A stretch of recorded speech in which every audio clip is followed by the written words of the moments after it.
pessoal, estamos começando mais um Clube da Cardio Podcast, o seu podcast de cardiologia. Lembrando que os nossos episódios são direcionados para os profissionais da área da saúde. Tema de hoje: quando dar alta após infarto com supra de ST?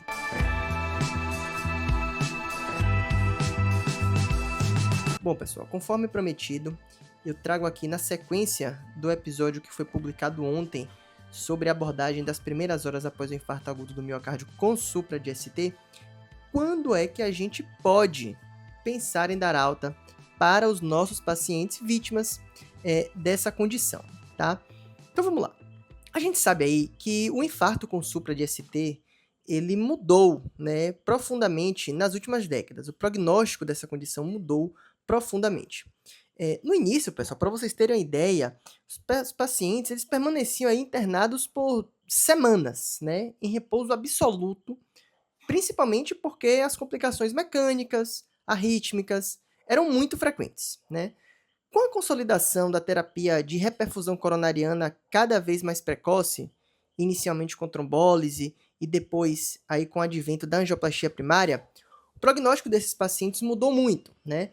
A mortalidade caiu, a INSUC pós-infarto ficou muito menos frequente e a gente começou a observar que muitos pacientes evoluíam favoravelmente já após ali cerca de 48 a 72 horas do evento agudo, né? Só que mesmo assim, pessoal, a prática, a gente observa que ela ainda tende a ser mais conservadora, né? A gente sabe que ainda em alguns centros, né, os pacientes com infarto com supra ficam internados ainda aí por 5 a 7 dias por rotina, né? Embora a gente saiba que a grande maioria das complicações graves aconteça nas primeiras 72 horas. E aí, diante dessa incompatibilidade entre o prognóstico dos pacientes, né, alcançado com a modernização das terapias, e esse tempo prolongado de internação, houve o desenvolvimento de algumas estratégias para a gente conseguir, de uma forma objetiva, identificar quem são os pacientes que podem receber alta precoce.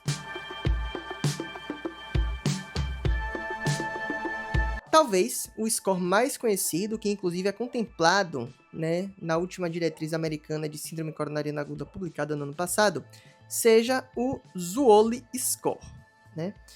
E aí, pessoal, o estudo que eu trouxe aqui para embasar as informações e que a gente vai discutir hoje, avaliou exatamente a aplicabilidade desse score em pacientes submetidos à angioplastia primária.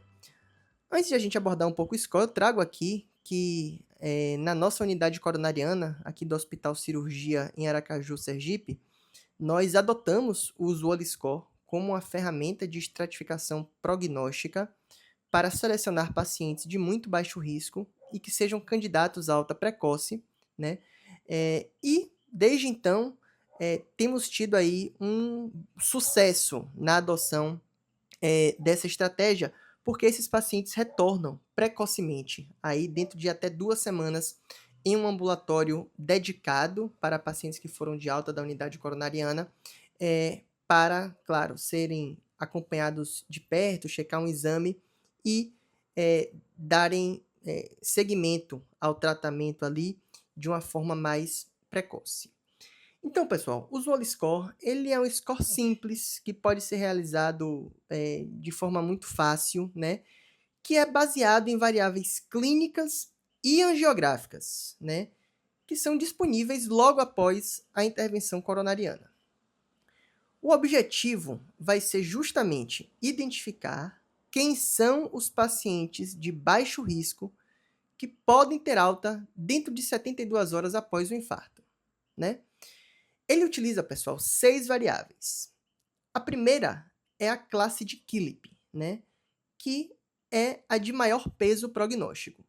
Então, os pacientes em Killip 1, eles não pontuam. Aqueles em Killip 2 pontuam 4 pontos.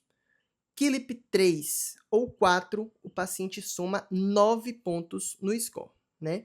Então, a gente já por aí já percebe que os pacientes, né, que à admissão apresentam insuficiência cardíaca, já são classificados de imediato como pacientes, né, fora da zona de baixo risco. A segunda variável é o fluxo TIMI após a angioplastia, pessoal. Pacientes com TIMI 3 não pontuam no score, TIMI 2 soma 1 ponto e TIMI 0 ou 1, né, soma 2 pontos, que mostra aí também a importância da reperfusão completa com um bom fluxo coronariano para que esses pacientes tenham um melhor prognóstico. Terceira variável, pessoal, idade. Pacientes com menos de 60 anos não pontuam e pacientes com mais do que 60 anos pontuam apenas 1 ponto. A quarta variável, presença de doença triarterial. Se presente, o paciente soma 1 ponto. A quinta variável é infarto anterior, que se o paciente tiver essa condição, ele também pontua 1. E a sexta variável é o tempo de isquemia, né? Ou seja, o tempo entre o início dos sintomas e a reperfusão da artéria culpada, que se for maior que 4 horas, o paciente também pontua mais 1. Então vai ser um score que vai variar de 0 a 16 pontos, e o ponto de corte para a gente definir, selecionar quem são os pacientes de baixo risco é um Zwollen score menor ou igual a 3. Esse estudo em específico que a gente está comentando aqui hoje incluiu 276 pacientes com infarto com supra que foram tratados com angioplastia primária, tá? Uma média de idade aí de 62 anos, sendo que 75% eram homens e 20% tinham KILIP maior do que 1. E observem que interessante, pessoal. Quando os autores aplicaram o Zwollen score, eles viram que 62% dos pacientes foram classificados como baixo risco, ou seja, a maioria dos casos, né? Com um score menor ou igual a 3. E aqui, vejam que dado importante. Dos pacientes com baixo risco, pessoal, a mortalidade em 30 dias foi 0. Naqueles pacientes com score acima de 3, a mortalidade chegou a até 12,4%. Tá? Outro ponto interessante foi a análise do tempo de internação. Os pacientes de baixo risco, eles tiveram a permanência hospitalar mediana de 5 dias, contra 7 dias no grupo de maior risco. Mas o aspecto que a gente não pode deixar de levar em consideração é perceber que muitos pacientes que são considerados de baixo risco podem permanecer internados além das 72 horas. Não necessariamente por razões clínicas, né, cardiológicas graves, mas às vezes aí, pessoal, por questões logísticas, ou uma estratégia de revascularização complementar, ou pacientes que tenham uma dificuldade de acesso por questões sociais. Então a gente sabe aí que no nosso meio a própria dificuldade de acesso por vezes limita, né, dificulta uma alta mais precoce. Daí a importância das unidades coronarianas se estruturarem, né, para organizar um acompanhamento ambulatorial precoce para esses pacientes, né? Historicamente, isso é muito importante porque a gente tem vários trabalhos que já tinham mostrado, né, que a maioria das complicações graves do infarto, elas acontecem nas primeiras 72 horas, né?